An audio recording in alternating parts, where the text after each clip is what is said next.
ආයිබෝවන් ගොඩායමු YouTube නාලිකාවෙන් තවත් වැඩසටහනක් අරගෙන ආවේ මේ මොඩියුල් එකේ ෆයිනල් එක්සැමිනේෂන් එකට පුඩි සපෝට් එකක් දෙන්න තමයි මේ සූදානම. ඉතින් අපිත් එක්ක එකතු වුණාට ගොඩක් ස්තුතියි. මේ අලුත් වැඩසටහනට ඔයාලව හරිම උණුසුම්ම පිළිගන්නනවා. මේක ප්‍රයෝජනවත් වෙයි කියලා හිතනවා නම් අනිවාර්යයෙන්ම ඔයාලගේ සහයෝගය අපිට ගොඩක් වටිනවා. අපේ ඊළඟ ඉලක්කයේ තියෙන සබ්ස්ක්‍රයිබර්ස් 10 සීමාවට යන්න. ඒ නිසා පුළුවන් නම් යාළුවොත් එක්කත් මේක ෂෙයා කරලා අපිත් එක්ක ඉස්සරහට යන්න පොඩි උදව්වක් දෙන්න. අද අපි ටිකක් ගැඹුරට කතා කරන්න ඉන්නේ අර artificial intelligence ඒ කියන්නේ AI සහ machine learning ඒ කියන්නේ ML ගැන. අපේ අරමුණ තමයි අපිට ලැබුණ ලෙක්චර් නෝට්ස් තියෙනවනේ ඒව පදනම් කරගෙන මේ ක්ෂේත්‍ර දෙකේ මූලික දේවල් ටික ඒ කියන්නේ සංකල්ප ටික පැහැදිලි කරගන්න එක. ඒ වගේම ඒව අතර තියෙන වෙනස්කම් මොනවාද ප්‍රධාන ශාඛා මොනවාද කියලා පොඩ්ඩක් තේරුම් ගන්න එක. හරි. එහෙනම් අපි මේක ගැන ටිකක් කතා කරමු නේද? මුලින්ම මෙතනින් පටන් ගමු. අපි ඉස්සර පරිගණක වලින් වැඩක් කරගන්න පාවිච්චි කරපු ක්‍රම තියෙනවානේ. ඔව් සාම්ප්‍රදායික ක්‍රම. අන්න ඒ ට්‍රැඩිෂනල් ප්‍රෝග්‍රෑමින් ක්‍රම වලින් මේ AI සහ ML කොහොමද වෙනස් වෙන්නේ? මොකක්ද ඒකේ තියෙන මූලිකම වෙනස? ඒක තමයි වැදගත්ම කාරණය. අර සාම්ප්‍රදායික ක්‍රම ලේඛනයේදී, ඒ කියන්නේ ට්‍රැඩිෂනල් ප්‍රෝග්‍රෑමින් වලදී අපි සමහර වෙලාවට රූල් බේස්ඩ් සිස්ටම්ස් කියලාත් කියනවා. එතන වෙන්නේ ප්‍රෝග්‍රෑමර්, ඒ කියන්නේ ක්‍රම ලේඛකයා දත්ත ආවම ඒක සකසන්න ඕන විදිහ, ඒ නීති ටික, රූල්ස් ටික අතින්ම ලියනවා. පැහැදිලිවම ලියනවා. ඔව් පැහැදිලිවම. සම්පූර්ණ ලොජික් එකම හෑන්ඩ් කෝඩඩ්. ඒ කියන්නේ හැම තත්වයක්ම හැම කන්ඩිෂන් එකක්ම ඒකට අදාළව කරන්න ඕන දේ, ඒ කියන්නේ ඇක්ෂන් එක කලින්ම හිතලා කෝඩ් එකට දාන්න ඕන. හරි. සිස්ටම් එක වැඩ කරන්නේ ඒ ලියපු කෝඩ් එකට අනුව විතරයි. හරියට සූත්‍රයක් වගේ කිව්වොත් ඉන්පුට් එකයි මිනිසා ලියපු රූල්ස් ටිකයි එකතු වුනාම අවුට්පුට් එක එනවා. පොඩි උදාහරණයක් කිව්වොත් ඉලක්කමක් ඔත්තේද එරටද? ඒ කියන්නේ even the odd කියලා බලන ප්‍රෝග්‍රෑම් එකක් ලිව්වොත් ඒක තීරණය කරන රූල් එක ඒ කියන්නේ 3න් බෙදුවම ඉතිරි බිඳුව නම් එරට නැත්තම් ඔත්තේ කියන එක ප්‍රෝග්‍රෑම් එකමයි කෝඩ් එකට දාන්නේ. හරි. ඒක පැහැදිලි. ඒ කියන්නේ ප්‍රෝග්‍රෑමේ හැමදේම පාලනය කරන රූල්ස් ලියලා. එතකොට AI සහ ML based systems. එතන කොහොමද ඒක වෙනස් වෙන්නේ? ඒ කියන්නේ මැෂින් එක තනියම ඉගෙන ගන්නවා වගේ දෙයක් එතන වෙන්නේ? හරියටම හරි. AI/ML based systems වලදී වෙන්නේ මූලිකවම වෙනස් දෙයක්. මෙතනදී ප්‍රෝග්‍රෑමර් rules ලියන්නේ නැහැ. ඒ වෙනුවට මැෂින් එකට ලොකු data ප්‍රමාණයක් දෙනවා. දත්ත. ඔව්. input සහ ඒවට අදාළ නිවැරදි outputs මොනවද කියලාත් එක්කම උදාහරණ විදියට දෙනවා. එතකොට මැෂින් එක අර දීපු data ටික බලලා ඒ input සහ outputs අතර තියෙන සම්බන්ධය, ඒ කියන්නේ patterns හෝ rules තනියම හොයා ගන්නවා. තනියම ඉගෙන ගන්නවා. මේකට යාලා විශේෂ ඇල්ගොරිතම්ස් පාවිච්චි කරනවා. අර decision trees, neural networks වගේ වැදගත්ම දේ තමයි මෙතන logic එක ප්‍රෝග්‍රෑම ලියන්නේ නැහැ. ඒක දත්ත වලින්ම අනුමාන කරගන්නවා. inferred. මෙතන සමීකරණය වෙනස්. input සහ output data දෙනවා. ඒකෙන් learn rules. ඊට පස්සේ ඒ rules වලින් model එකක් හදනවා. උදාහරණයක් විදියක අර spam email වර්ගීකරණය ගත්තොත්? ඔව්. ඒක හොඳ උදාහරණයක්. input එක තමයි email එකේ content එක. output එක තමයි spamද not spamද කියන label එක. model එක මේ වගේ label කරපු email 10 ගාණක් බලලා ඉගෙන ගන්නවා මොන වගේ වචන මොන වගේ patternsද spam emails වල තියෙන්නේ කියලා. right. ඊට පස්සේ අලුතෙන් email එකක් ආවම ඒ ඉගෙනගත්ත දේ අනුව ඒක වර්ග කරනවා. ඉතින් මේ programming paradigm එකේ ඒ කියන්නේ ක්‍රම ලේඛන විදිහේ ලොකු වෙනසක් තමයි මේක. rules ලියනව වෙනුවට උදාහරණ දීලා සිස්ටම් එකට ඉගෙන ගන්න සලස්සන එක.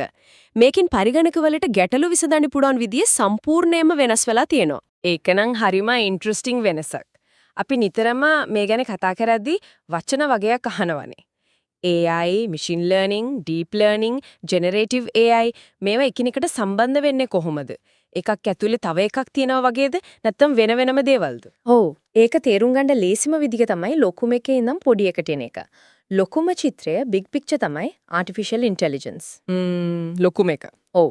සරලවම කිව්වොත් AI කියන්නේ මිනිසු වගේ හිතන්න, ඉගෙන ගන්න, තීරණ ගන්න පුළුවන් පරිගණක පද්ධති හදන එක ගැන තියෙන පුළුල් ක්ෂේත්‍රයක්. ඒ කියන්නේ reasoning, learning, perception. අර පෙනීම, ඇසීම වගේ දේවල්. language understanding, problem solving, decision making. මිනිස් බුද්ධිය වගේ. අන්න ඒ වගේ හැකියාවන් පරිගණක වලට දෙන්න හදන එක chess ගහන programs, අර Siri, Alexa වගේ voice assistants, self-driving cars, facial recognition systems මේ ඔක්කොම AI තමයි. වැදගත්ම දේ AI කියන්නේ අනිත් ඔක්කොම, ඒ කියන්නේ machine learning, deep learning සහ අර අලුත්ම generative AI මේ ඔක්කොම ඇතුළත් පියන ලොකු කුඩයක්, umbrella term වගේ. ඒ කුඩේ යටතේ තියෙන ප්‍රධානම අංශයක් තමයි machine learning ML. හරි. AI වල කොටසක්. ඔව්, AI හි උපකුලයක්. ML වල විශේෂත්වය තමයි පරිගණක වලට දත්ත වලින් ඉගෙන ගන්න සලස්වන එක. ඒ ඉගෙන ගන්න දේ අනුව යම් කාර්යයක් කරන්න තියෙන හැකියාව අමුතුවෙන් ඒකටම ප්‍රෝග්‍රෑම් නොකර දියුණු කරගන්න ඉඩ දෙන එක. අර කලින් කිව්වා වගේ උදාහරණ වලින් ඉගෙන ගන්න එක. හරියටම හරි. මූලික අදහස ඒක තමයි rules ලියනම වෙනුවට උදාහරණ වලින් patterns සහ rules ඉගෙන ගන්න සලස්වන එක. ML වල ප්‍රධාන වර්ග තුනක් තියෙනවා, අපි පස්සේ කතා කරනවා. supervised learning, unsupervised learning, reinforcement learning කියලා. අර email spam filters, බැංකුවල fraud detection, Netflix, YouTube වල recommendations මේවා ඔක්කොම ML උදාහරණ. හරි. එතකොට ML කියන්නේ AI තුලේ දත්ත වලින් ඉගෙන ගන්න විශේෂ ක්‍රමයක්. එතකොට deep learning නමේ හේතිය තමයි ඒක තවත් ගැඹුරුයි වගේ. ඔව්. ඒක machine learning වල තවත් උපකුලයක්, subset. deep learning DL කියන්නේ දත්ත වලින් ඉගෙන ගන්න අර මිනිස් මොලේ නියුරෝන් ජාලවල ව්‍යුහය ආදර්ශයට අරගෙන හදපු ගොඩක් ස්තර layers තියෙන කෘත්‍රිම neural networks, multi-layered artificial neural networks පාවිච්චි කරන ML ශාඛාවක්. neural networks. ඔව්. මෙහි ප්‍රධාන ලක්ෂණ තමයි අමුදත්ත වලින්ම, raw data වලින්ම අවශ්‍ය ලක්ෂණ, features ස්වයංක්‍රීයව හොයාගන්න පුළුවන් වීම. ඒ කියන්නේ ප්‍රෝග්‍රෑමර් කියන්න ඕනේ නෑ මොනවද බලන්න ඕන කියලා. නෑ, මොඩල් එක මේක හොයාගන්නවා. ඒ වගේම ලොකු සංකීර්ණ data sets එක හරිම හොඳට වැඩ කරනවා. deep කියන්නේ අර ස්තර ගොඩක් තියෙන නිසා. ජනප්‍රිය ආකිටෙක්චර්ස් කිහිපයක් තියෙනවා. අර CNN convolutional neural networks, ඒවා images වලට, RNN recurrent neural networks, ඒවා අනුක්‍රමික දත්ත වලට text වගේ. සහ අලුතෙන්ම transformers. අර GPT වගේ language models වලට පාවිච්චි වෙන්නේ ඒවා. ස්මාර්ට්ෆෝන් එකෙන් face recognition කරන එක, voice assistants අපි කියන දේ තේරුම් ගන්න එක, self driving cars පාර අඳුර ගන්න එක. මේ ඔක්කොම deep learning වල ප්‍රතිඵල. මේක නම් ඇත්තටම පුදුම දේවල් ටිකක්. හරි. එතකොට මේ දවස්වල හැමතැනම කතා වෙන අලුත්ම එක generative AI. ඒක මේ චිත්‍රයට එකතු වෙන්නේ කොහොමද? ඒක deep learning ද? generative AI Gen AI කියන්නේ AI වල තවත් විශේෂිත අංශයක්. සමහර වෙලාවට deep learning techniques පාවිච්චි කරනවා. ඒත් ඒකේ අරමුණ වෙනස්. මෙතනදී අවධානය යොමු වෙන්නේ තියෙන දත්ත වලින් ඉගෙනගත්ත patterns පාවිච්චි කරලා සම්පූර්ණයෙන්ම අලුත් content එකක් නිර්මාණය කරන එකට. නිර්මාණය කරන එකට. text, images, music, code මේ වගේ දේවල් අලුතින් හදන එක. ඉතින් මෙතන පාවිච්චි වෙන ප්‍රධාන තාක්ෂණයන් key technologies තමයි අර transformer models, GPT-4, Gemini වගේ, GANs, generative adversarial networks සහ diffusion models, DALL-E, Midjourney වගේ image generation tools. use cases ගත්තොත් රචනා ලියන එක, code ලියන එක, චිත්‍ර අඳින එක, animations හදන එක, පරණ ෆොටෝස් රිපෙයාර් කරන එක, අලුත් ප්‍රොඩක්ට්ස් ඩිසයින් කරන එක අනන්තයි. ChatGPT, DALL-E, Artbreeder, GitHub Copilot වගේ tools තමයි මේවට උදාහරණය. හරි. මේ වර්ගීකරණය පැහැදිලි. AI ලොකුම එක, ඒක ඇතුලේ ML, ML ඇතුලේ DL සහ generative AI කියන්නේ අලුත් දේවල් හදන විශේෂාංශයක්. අපි අර ML වර්ගවලට යන්න කලින් මේ AI කියන අදහස කවදා විතරද ආවේ කියලා පොඩි ඉතිහාස කතාවක් බලමුද? හොඳ අදහසක්. AI කියන එකේ මුල් බීජ ගොඩාක් පරණයි. 1946 හදපු ENIAC පරිගණකයේ AI නෙවෙයි, ඒත් ප්‍රෝග්‍රෑම් කරන්න පුළුවන් machines සහ computational thinking වලට පාර කැපුවා. ඒත් AI ක්ෂේත්‍රයේ නිල ආරම්භයේ විදිහට සලකන්නේ 1956 ඇමරිකාවේ තිබ්බ ඩාර්ට්මුත් වර්ක්ෂොප් එක. 1956. ඔව්. ජොන් මෙකැති, මාවින් මින්ස්කි, නැතැනියල් රොචෙස්ටර් සහ ක්ලොඩ් ෂැනන් වගේ අය තමයි ඒක සංවිධානය කළේ. ආටිෆිෂල් ඉන්ටෙලිජන්ස් කියන වචනේත් මුලින්ම එතරදී තමයි ජොන් මෙකැති හඳුන්වලා දුන්නේ. ඒක තමයි මුල. ඔව්. problem solving, logic, symbolic reasoning වගේ මුල් කාලින AI පරිශනවලට පණ දුන්නේ එතනින්. හරි. ඒ කියන්නේ මේ කතාව පටන් අරන් දැන් දශක ගාණක් වෙනවා. එහෙනම් අපි ආයෙතර මැෂින් ලර්නින් වර්ගවලට යමු. 3ක් තියෙනවා කිව්වනේ. මුලින්ම අර සුපර්වයිස්ඩ් ලර්නින්. ඒක මොකක්ද? ඒ ඇල්ගොරිතම් එකට ලේබල් කරපු දත්ත කට්ටලයක් ලේබල් ඩේටා සෙට් දෙනවා. ඒ කියන්නේ හැම ඉන්පුට් එකකටම අදාළ නිවැරදි අවුට්පුට් එක මොකක්ද කියලාත් එක්කමයි දත්ත දෙන්නේ. හරියට උත්තරත් එක්ක ප්‍රශ්න දෙනවා වගේ. හරි. උත්තරත් එක්කම. ඔව්. ඉතින් ඇල්ගොරිතම් එක මේ උදාහරණ ඉන්පුට් අවුට්පුට් යුගල වයින් ඉගෙන ගන්නවා. ඉන්පුට් එකක් ආවම අවුට්පුට් එක මොකක්ද වෙන්න ඕන කියලා. ඉලෙක්ට්‍රිය තමයි මේ ඉගෙනගත්ත දේ පාවිච්චි කරලා අලුතෙන් එන කලින් දැකලා නැති ඉන්පුට් වලට අදාළ අවුට්පුට් එක හරියට ප්‍රෙඩික්ට් කරන එක. මේක ප්‍රධාන කාර්යයන් දෙකක් තියෙනවා. එකක් ක්ලාසිෆිකේෂන්. ඒ කියන්නේ කැටගරිස් වලට වෙන් කරන එක. ස්පෑම්ද, නොන් ස්පෑම්ද, රිස්ක් එක හොඳද නරකද වගේ. අනික රිග්‍රෙෂන්. ඒ කියන්නේ නම්බර් එකක් ප්‍රෙඩික්ට් කරන එක. ගෙදරක මිල, කොටස් මිල වගේ. හරි පැහැදිලි. උත්තර දීලා උගන්වන්න. එතකොට උත්තර නැටුව ඉගෙන ගන්න එක ඒක තමයි අන්සුපර්වයිස්ඩ් ලර්නින් වෙන්න ඇති නේද? හරියටම හරි. අන්සුපර්වයිස්ඩ් ලර්නින් වලදී ඇල්ගොරිතම් එකට දෙන්නේ ලේබල් නොකරපු දත්ත, unlabeled data. ඒ කියන්නේ ඉන්පුට්ස් විතරයි, නිවැරදි අවුට්පුට්ස් මොනවද කියලා කීලා දෙන්නේ නැහැ. එතකොට කොහොමද ඉගෙන ගන්නෙ? මෙතනදී ඇල්ගොරිතම් එක උත්සාහ කරන්නේ කිසිම ගයිඩ් එකක් නැතුව අර ඩේටා ටික ඇතුලේ තියෙන ස්ට්‍රක්චර් එක, පැටර්න්ස්, එහෙම නැත්නම් ගෲපින්ග්ස් හොයාගන්න. ඉලක්කය තමයි දත්තවල තියෙන සංගවුණු රටා සම්බන්ධතා හොයාගන්න එක. ප්‍රධාන ටෙක්නික්ස් දෙකක් තමයි ක්ලස්ටරින්. ක්ලස්ටරින්. ඔව්, ඒ කියන්නේ සමාන දේවල් එකට කාණ්ඩ කරන එක. උදාහරණයක් විදිහට කස්ටමර්ස් ලව එයාලගේ බයින් හැබිට්ස් අනුව ගෲප් කරන එක. කස්ටමර් සෙග්මන්ටේෂන්. අනික තමයි ඩයිමෙන්ෂනැලිටි රිඩක්ෂන්. ඒ කියන්නේ ඩේටා එකේ තියෙන වේරියබල්ස් ගොඩක් අඩු කරලා වැදගත්ම ටික විතරක් ගන්න එක. PCA වගේ ක්‍රම. ඩේටා එක සිම්ප්ලිෆයි කරනවා වගේ. ඔව්, කස්ටමර්ස්ලා වර්ග කරන එක, ප්‍රොඩක්ට් රෙකමෙන්ඩේෂන්ස්, සයිබර් සිකියුරිටි වල අසාමාන්‍ය දේවල් හොයන එක, ඇනෝමලි ඩිටෙක්ෂන්, මේවට අන්සුපර්වයිස්ඩ් ලර්නින් පාවිච්චි වෙනවා. මේක හරියට කිසිම ඉංගියක් නැති පසල් එකක් විසඳනවා වගේ වැඩක්. තුන්වෙනි එක reinforcement learning. අර මං කලින් කිව්වා වගේ තෑගි දීලා දඬුවම් දීලා උගන්වනවා වගේ නේද ඒක ඇහෙන්නේ. ඒක හොන්න ඇනලොජි එකක්. reinforcement learning වලදී වෙන්නේත් ඒ වගේ දෙයක් තමයි. මෙතන ඉන්නවා ඒජන්ට් කෙනෙක්. ඒ කියන්නේ ඉගෙන ගන්න මොඩල් එක. එයා environment එකක් එක්ක interact කරනවා. පරිසරයක් එක්ක. ඔව්.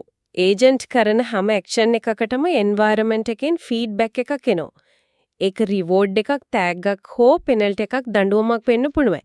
ඒජන්ට්ගේ ඉලක්කය goal තමයි කාලයත් එක්ක මේ ලැබෙන සම්පූර්ණ rewards ප්‍රමාණය උපරිම කරගන්න පුළුවන් විදිහේ actions ගන්න ඉගෙන ගන්න එක. trial and error වගේ. ඔව්, ගොඩක් වෙලාවට trial and error තමයි. හොඳම ක්‍රියාමාර්ගය පොලිසි මොකක්ද කියලා එයාම හොයාගන්නවා.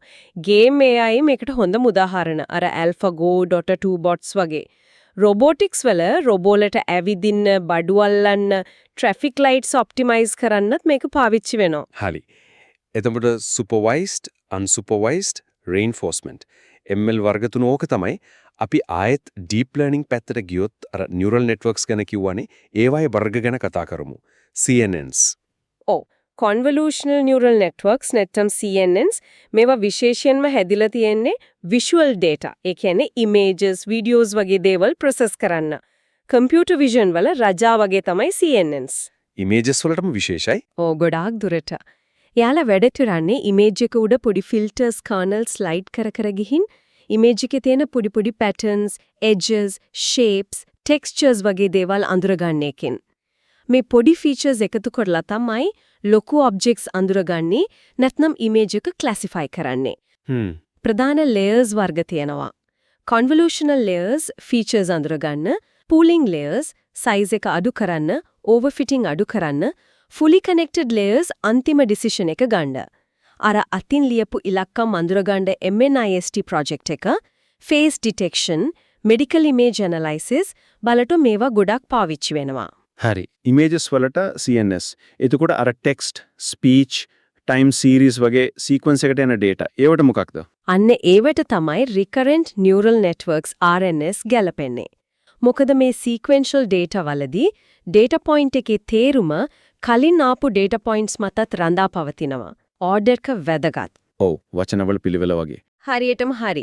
RNS වල ආකිටෙක්චර් එකේ තියෙන ලූප්ස් නිසා එයාලට කලින් ආපු ඉන්පුට්ස් ගැන මෙමරි එකක් තියාගන්න පුළුවන්. ඒ කියන්නේ වර්තමාන ඉන්පුට් එක ප්‍රොසෙස් කරනකොට අර කලින් කන්ටෙක්ස්ට් එකත් මතක තියාගන්නවා.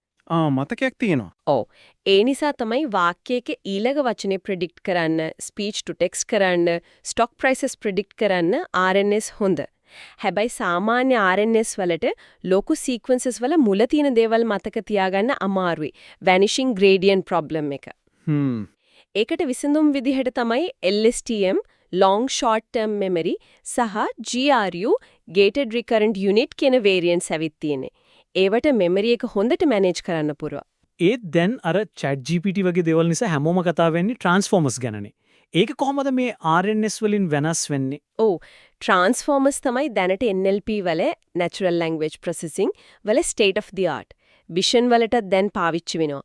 ලොකුම වෙනස තමයි self attention mechanism කියන එක. self attention. ඔව් ඒකෙන් වෙන්නේ මොඩල් එක වාක්‍යයක එක වචනයක් process කරනකොට ඒ වචනේට අදාළව වාක්‍යයේ තියෙන අනිත් හැම වචනයක් දිහාම එකපාර බලලා ඒ වචන අතර තියෙන සම්බන්ධය සහ වැදගත්කම තේරුම් ගන්න එක. RNS වගේ සීක්වෙන්ස් එක දිගේ එකින් එක යන්නේ නෑ. එකපාර බලනවා. ඔව් ඉන්පුට් එකේ ඔක්කොම ටෝකන්ස් වලට පැරලල්ව ඇටෙන්ඩ් කරන්න පුළුවන්. ඒ නිසා හරිම වේගවත් ලොකු data එක වැඩ කරන්නත් ස්කේලබල් පුළුවන්.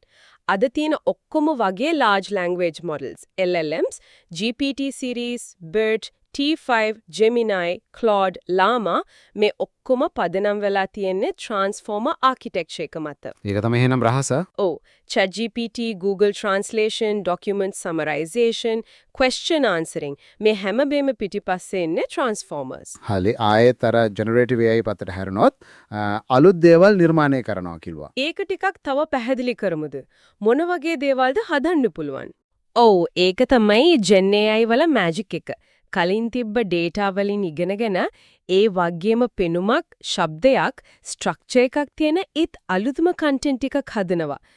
text ගත්තොත් රචනා, කවි, emails, code ලියන්න පුළුවන්. ChatGPT කතාවක් හදනවා වගේ images ගත්තොත් අපි දෙන description එකට හරියන අලුත් image එකක් හදන්න පුළුවන්. කවදාවත් හිටියේ නැති මිනිස්සු, අමුතු සත්තු, logos, ඩැලි වලින් අඳිනවා වගේ. හරිම පුදුමයි. මියුසික් හදන්න පුළුවන්, කෝඩ් ලියන්න උදව් කරන්න පුළුවන්, GitHub Copilot වගේ real life users නම් අනන්තයි.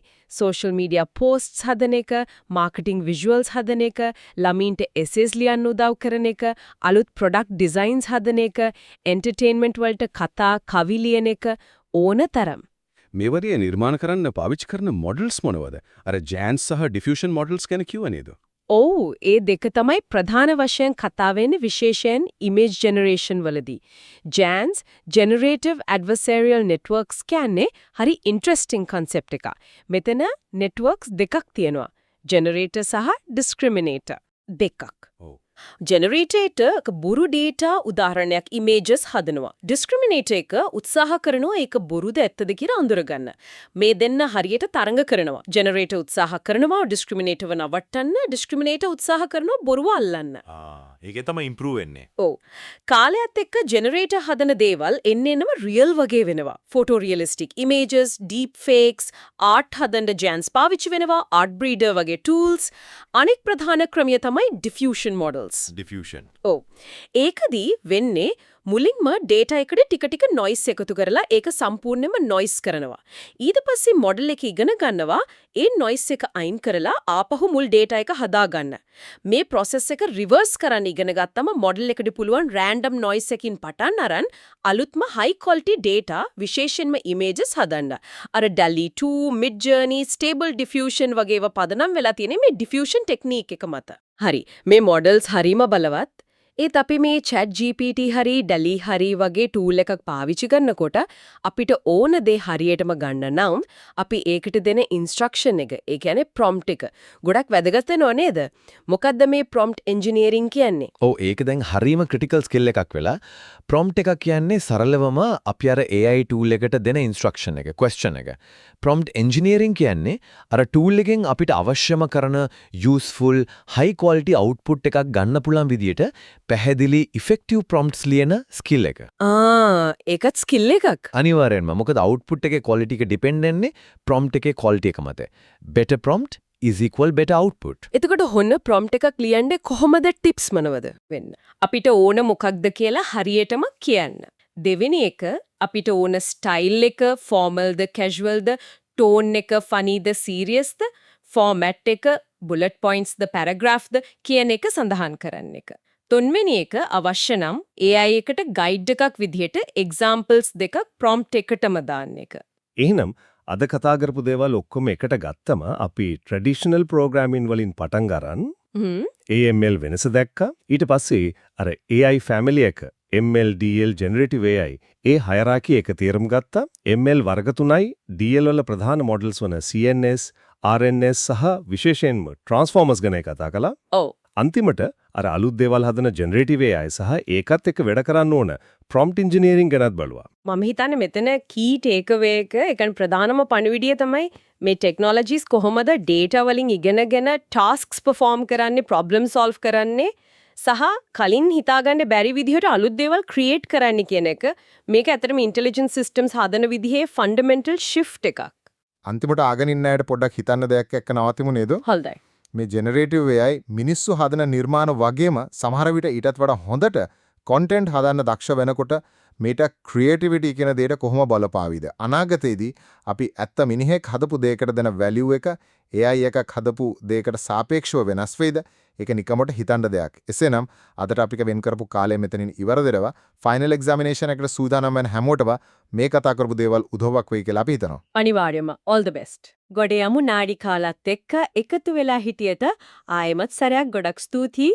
මේක වැදගත් කියලා හිතනවා නම් අනිවාර්යෙන්ම යහළුවන් අතර share කරන්න. අපි හැමෝම එකතු වෙලා අර subscribers 1000 ඉලක්කය ඉක්මනටම පහු කරමු. එහෙනම් මීළඟ වැඩසටහනින් හමු වෙමු.